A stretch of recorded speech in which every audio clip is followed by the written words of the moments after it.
ici Marie-Ève de la Truffe en balade. Alors aujourd'hui, je vais vous parler des chiens qui jappent à la fenêtre face à divers déclencheurs qu'ils voient à l'extérieur. Donc ça peut être quand le fameux facteur avec le dossard jaune fluo qui passe devant la maison, notre chien va se mettre à japper, va voir un autre chien qui passe, va se mettre à japper. Donc peu importe le déclencheur, c'est important à la base de comprendre pourquoi qu'un chien va se mettre à japper de cette façon-là. Alors il y a deux raisons qui expliquent cette réaction-là. Donc c'est soit par peur. Donc, le chien voit un déclencheur qui lui fait peur. Alors, lui va japper pour agrandir la distance entre lui et le déclencheur. Donc, souvent, le chien va voir, le facteur va voir le chien, a peur, va se mettre à japper parce qu'il le sait que quand il jappe, la personne, le chien s'en va. T'sais, de toute façon, le facteur, il reste pas devant la maison, là, à nous regarder par la fenêtre. En tout cas, si oui, il appelle la police, c'est un peu bizarre. Mais normalement, le facteur, il arrive, il s'en va. Le chien qui se promène avec son maître, il passe, il s'en va. Les enfants, peu importe la situation, normalement, il reste pas, puis il s'en va. Donc, le chien va apprendre que quand il jappe, normalement, ça fait partir le déclencheur. Alors, c'est soit par peur, justement, pour faire partir ce qui lui fait peur, ou au contraire, par frustration, parce que lui veut aller voir la chose, va aller voir le chat, va aller voir le chien, va aller jouer avec le facteur. Donc, lui veut diminuer la distance entre lui et le déclencheur. Il n'est pas capable, il y a une fenêtre, malheureusement, qui l'empêche d'aller voir son ami. Alors, il va japper parce qu'il est frustré, parce qu'il veut y aller, il n'est pas capable. Alors, qu'est-ce qu'il faut faire dans ce genre de situation? À la base, c'est important de bien regarder la situation qui fait réagir votre chien et de comprendre est-ce que c'est de la peur ou c'est de la frustration parce qu'il va aller jouer. Donc, c'est de comprendre, de bien, connaître son chien, de voir qu'est-ce qui le fait réagir et comprendre le pourquoi pour par la suite bien travailler le comportement.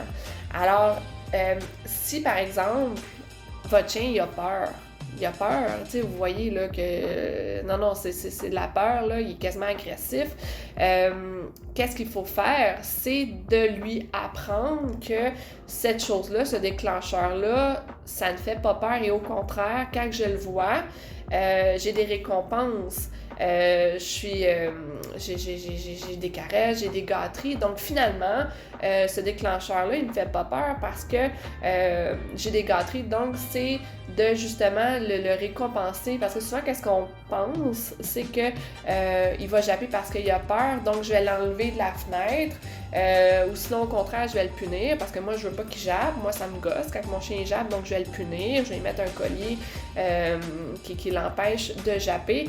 Mais encore là, le collier, ça va inhiber la réaction. Ça va faire que le chien va vouloir japper, mais ça va lui faire mal, ça va lui faire peur parce qu'il va avoir une réaction indésirable. Fait que là, lui va apprendre qu'il n'a pas le droit de faire ça parce que quand il le fait, il a peur ou il a mal. Donc, ça va inhiber son comportement. Le chien va garder cette peur-là, ça ne réglera pas sa peur, il va la garder en dedans de lui, au contraire.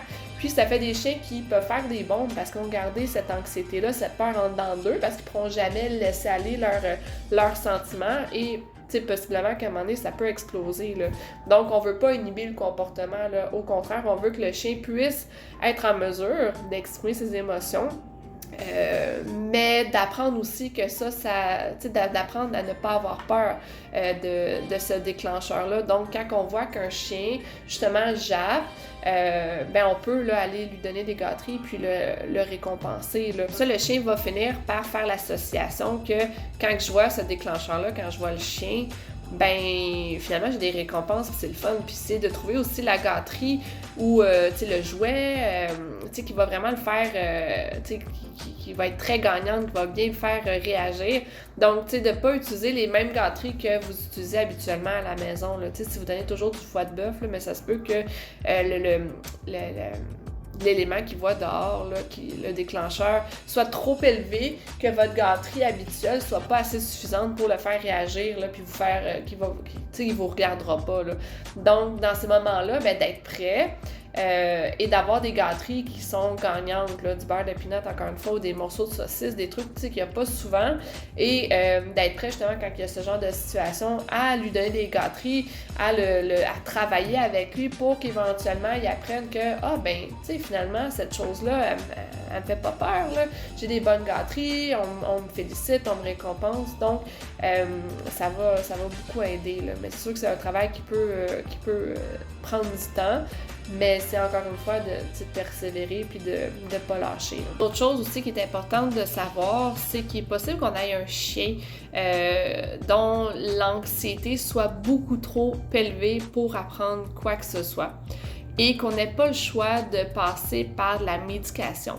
La médication offerte par un médecin vétérinaire qui va pouvoir l'examiner là, pour voir si qu'est-ce qui est bon pour lui, parce qu'il existe plusieurs types de molécules pour ça. Et que la médication va faire abaisser son niveau d'anxiété ou de vigilance. Et que là, à ce moment-là, il va être en mesure de bien recevoir l'apprentissage. Donc, il y en a certains chiens que, peu importe ce que je vais vous dire dans la vidéo présentement, là, ça ne fonctionnera pas parce que c'est vraiment un niveau trop intense pour lui et que lorsqu'on va lui donner une médication avec un bon dosage qui va juste faire effet assez, que là, il va être moins en mode vigilance, moins en mode anxiété dégénérée et qui va être capable d'apprendre ce qu'on lui demande et de faire des associations, des meilleures associations, ce qu'on veut qu'il perçoive face aux déclencheurs à l'extérieur. Donc, avec cette médication-là, comme je dis, ça va aider au niveau de l'apprentissage.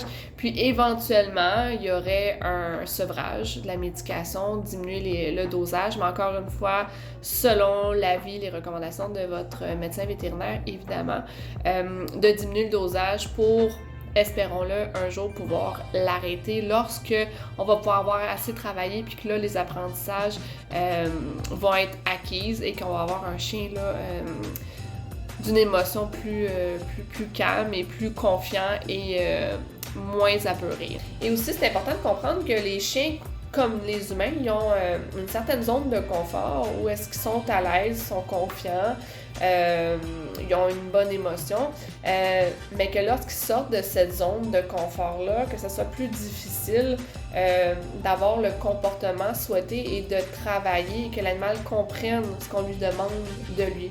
Un peu comme nous, si on a une phobie des araignées puis qu'il y en a une juste au-dessus de nous, juste en face de nous, ben ça se peut que ce soit difficile de travailler en même temps parce que là, on est terrorisé, on a vraiment peur. Donc, c'est possible que votre chien, si c'est de la peur qui le fait réagir de cette façon-là, puis qu'on essaie de travailler directement à la source, directement quand il y a un chien qui passe, ça se peut que si son émotion est tellement forte puis qu'il sort tellement trop loin de sa zone de confort, que même si on lui donne des récompenses, que ça ne fonctionne pas, que le chien ne veut rien savoir parce que là, sa réactivité est trop intense, sa peur est trop intense, par exemple, puis qu'il n'y a tout simplement rien à faire. Alors à ce moment-là, ça serait d'y aller plus graduellement. Que vous pourriez même au départ là, de fermer les stores chez vous ou mettre une pellicule qui l'empêche de voir pour le pratiquer à l'intérieur avec des déclencheurs qui sont un petit peu de moins grande intensité, qui sont aussi, ou sinon vous pouvez le pratiquer à une distance qui est un peu plus grande, puis de graduellement le rapprocher, puis que le déclencheur soit plus grand. Parce que c'est sûr que ça donnera rien là, si son émotion est beaucoup trop forte. Il apprendra pas s'il a tellement peur. Là, comme si on voit une araignée justement puis on me donne quelque chose à manger, un burger qui est super appétissant. Ça se peut que ça me tente pas de le manger parce que j'ai ben trop peur. Là. Donc, mais si on m'éloigne de l'araignée, le burger, peut-être que là, je vais le manger. Là. Donc, c'est comme les chiens aussi qui voient quelque chose qui leur font peur puis qu'on veut leur donner une gâterie. Ça se peut que ça fonctionne pas, puis il faut l'appeler ou le ramener plus loin et que là, il va être, en étant plus loin, il va être ça va être plus facile pour lui d'accepter les gâteries. Donc, ça va vraiment dépendre du chien. Vous allez pouvoir le voir. Là. Est-ce que là, c'est trop pour lui? Est-ce que son émotion est trop grande? On repart de plus loin, on repart plus graduellement. qu'on le fait dans la cour, par exemple, comme je vous disais, dans la maison, il faut vraiment trouver, qu'est-ce qui fonctionne pour lui. Mais ça se peut que votre chien, là, si vous lui donnez une gâterie appétissante, que ça fonctionne puis que ça l'aille super bien, rapidement, mais ça se peut qu'on y aille vraiment plus graduellement, là. Donc, c'est vraiment de trouver la source, le pourquoi, puis de pas l'inhiber, justement, là, parce que, je comprends, là, on est tous comme ça, là, on veut des réponses rapidement, on veut que ça se règle rapidement, les aboiements, c'est fatigant, on a peur qu'il y ait des plaintes de nos voisins, on s'entend plus parler dans la maison, notre taux de stress augmente quand ils jappent, fait qu'on veut trouver une solution rapide, bon, on va utiliser la force peut-être, l'agressivité ou les colliers, mais là, ça va juste, comme j'expliquais, plus faire un chien anxieux qui va avoir peur, puis qui risque de développer d'autres problèmes, par la suite. Il jappera plus, mais il va développer d'autres problèmes, il va avoir des agressivités plus importantes ou il va avoir plus peur de d'autres choses. Donc, ce ne sera pas un chien qui va être bien dans sa peau, là. Donc, on ne veut pas un chien anxieux là, qu'on l'empêche d'exprimer ses émotions. Alors, j'espère que ça vous a aidé et vous pouvez me contacter là, si vous avez des questions. Bonne journée!